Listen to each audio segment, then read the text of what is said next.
Civil सेवा अभ्यर्थियों, स्वागत है आपका हमारे चैनल टीम आईएएस पर। टीम आईएएस यानी कि आपका एक कदम सफलता की ओर। दोस्तों, आज के हमारे इंडियन पॉलिटी स्पेशल वीडियो में हम बात करेंगे सरकारी आयोग के बारे में और जानेंगे इसके बनने की वजह और उसकी उपयोगिता के बारे में।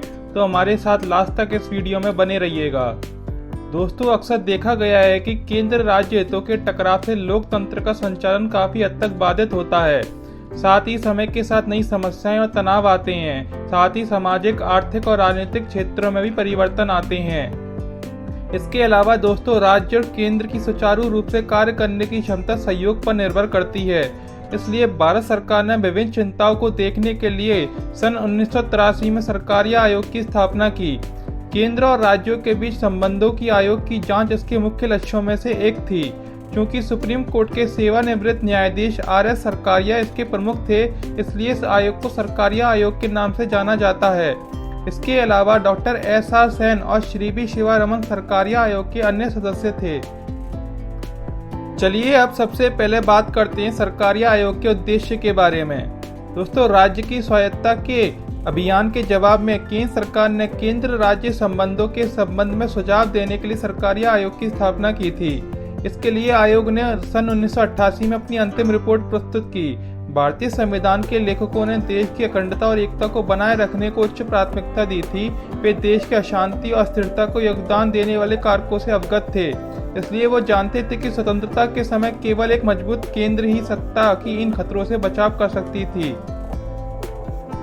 इसके लिए केंद्र सरकार ने केंद्र राज्य संबंधों को बेहतर बनाने के तरीकों पर सुझाव देने के लिए सरकारी आयोग बनाया। इसलिए 1983 में अधिक स्वायत्तता की मांग के जवाब में सरकारी आयोग की स्थापना की गई थी।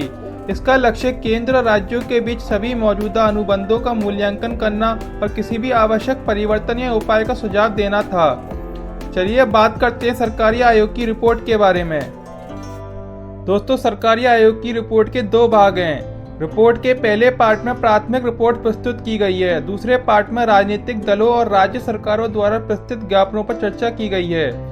ये रिपोर्ट शासन और कानून के क्षेत्र में अंतर सरकारी यानी कि इंटर गवर्नमेंटल रिलेशन संबंधों पर चर्चा करता है।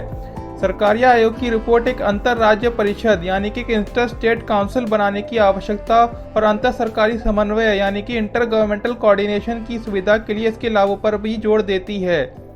चलिए अब बात करते हैं सरकारी आयोग की सिफारिशों के बारे में।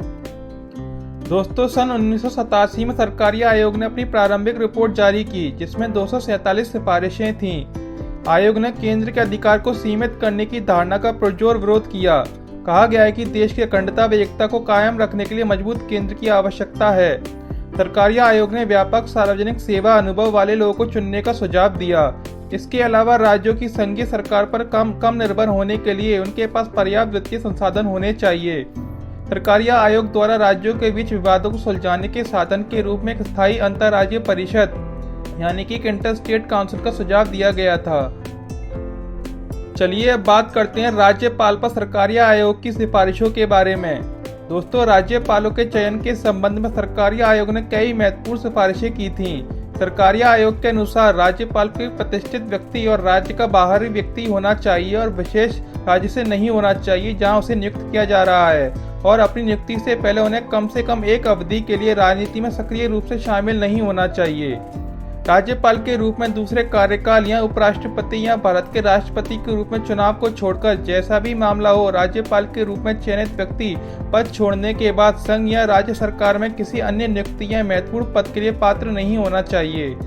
सरकारी आयोग के अनुसार राज्यपाल का कार्यकाल समाप्त होने के बाद उचित सेवानिवृत्ति लाभ प्रदान किया जाना चाहिए।